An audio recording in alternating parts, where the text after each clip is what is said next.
de lixo encontram uma máquina em uma clínica abandonada e decidem desmontar o equipamento. Eles nem imaginavam, mas davam início ali ao que já foi considerado o pior desastre nuclear do mundo desde Chernobyl, um ano antes, e o maior acidente radioativo da história fora de uma instalação nuclear. Meu nome é Camila Veras Mota e Ok, eu não sou Camila Veras Mota, mas eu posso trazer para vocês como esse acidente do Césio-137 traz lições muito importantes sobre responsabilidade social das empresas em qualquer lugar do mundo. Mas principalmente, quais foram os princípios físicos e matemáticos que envolveram o Césio-137 dentro deste acidente em Goiânia. E agora, para o nosso vídeo. A história do acidente se inicia entre os dias 10 e 13 de setembro de 1987, que dois catadores de lixo encontram as antigas instalações do Instituto Goiano de Radioterapia.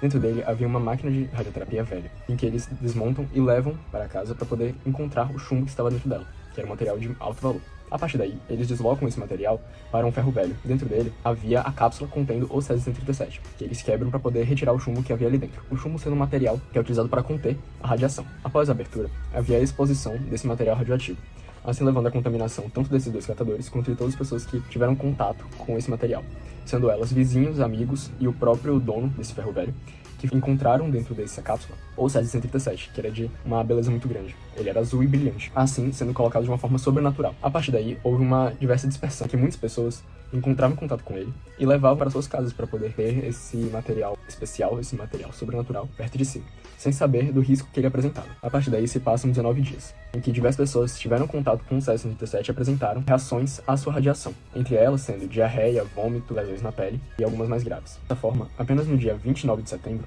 a esposa do antigo dono do ferro velho levou para o Instituto de Vigilância Sanitária de Goiânia essa cápsula contendo o Césio-137, para que fosse apresentado, já que ela acreditava que ele fosse a causa de todos os problemas de saúde que tanto ela quanto a sua família e pessoas próximas estavam sofrendo. Só então, depois de 19 dias e uma dispersão gigantesca do material radioativo e de diversos sintomas já agravados da contaminação por radiação, são contatados as autoridades, tanto nacionais quanto internacionais, para poder conter tal acidente. O acidente ocorreu inicialmente no dia 13 de setembro, mas só foi reconhecido oficialmente no dia 29 de setembro, quando a Comissão Nacional de Energia Nuclear notificou a Agência Internacional de Energia Atômica. Foi então iniciado um plano de emergência que teve a participação conjunta de instituições locais, nacionais e internacionais no que ficou conhecido como Operação Césio-137. As primeiras providências foram identificar, descontaminar, monitorar e tratar a população envolvida.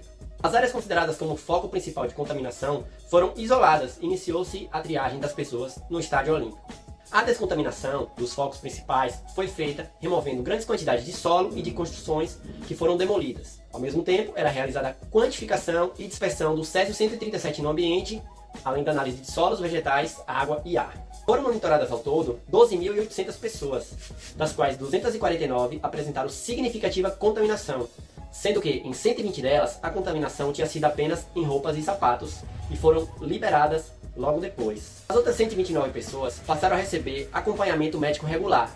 Destas, 79 com contaminações externas receberam tratamento médico ambulatorial. Outras 50 tiveram o que é chamado de contaminação interna, tendo ficado 14 em estado grave e totalizando 4 óbitos. Mas a radioatividade ela não traz apenas malefícios para os seres humanos, ela também pode trazer diversos benefícios, como os medicinais. Uma das aplicações mais conhecidas é no tratamento do câncer. Nesse caso, a radiação ionizante é direcionada com precisão para destruir células tumorais, minimizando os danos aos tecidos saudáveis ao redor. É o uso da medicina nuclear, em que substâncias radioativas são introduzidas no organismo para tratamento. Além disso, a radiação é usada na esterilização de materiais médicos. Apesar de seus benefícios, o uso da radiação exige cuidados rigorosos como blindagem de equipamentos e o acompanhamento de profissionais qualificados, garantindo a segurança para pacientes e profissionais da saúde.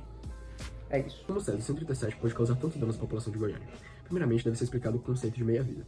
Este sendo o tempo estimado em que metade da massa de um elemento químico instável decai para sua próxima versão. Este processo é calculado por meio dessa fórmula exponencial, em que x seria a quantidade de ciclos que este elemento passou, no caso do Césio-137, sendo 33 anos. A fórmula que foi mostrada indica que o elemento ele não vai sumir, ele apenas vai ser dividido pela metade da metade da metade da metade.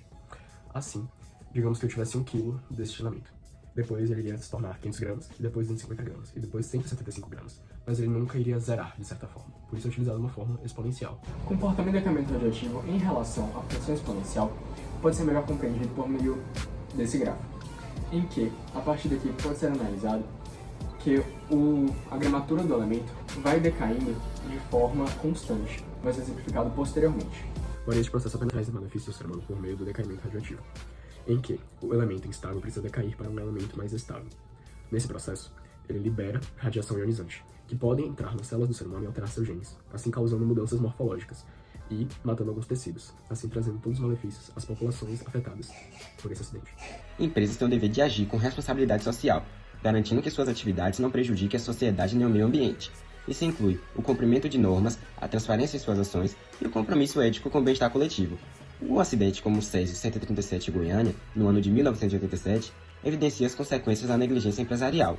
Uma clínica abandonou seus equipamentos radioativos, sem os devidos cuidados, o que resultou em contaminação, mortes e destruição. Esse caso trágico mostra que a busca por lucro não pode se sobrepor à segurança e à ética. Portanto, a responsabilidade social deve ser um pilar central em qualquer organização. Prevenção, respeito às normas e cuidado com a sociedade são exigências básicas para quem pretende atuar de forma consciente e sustentável.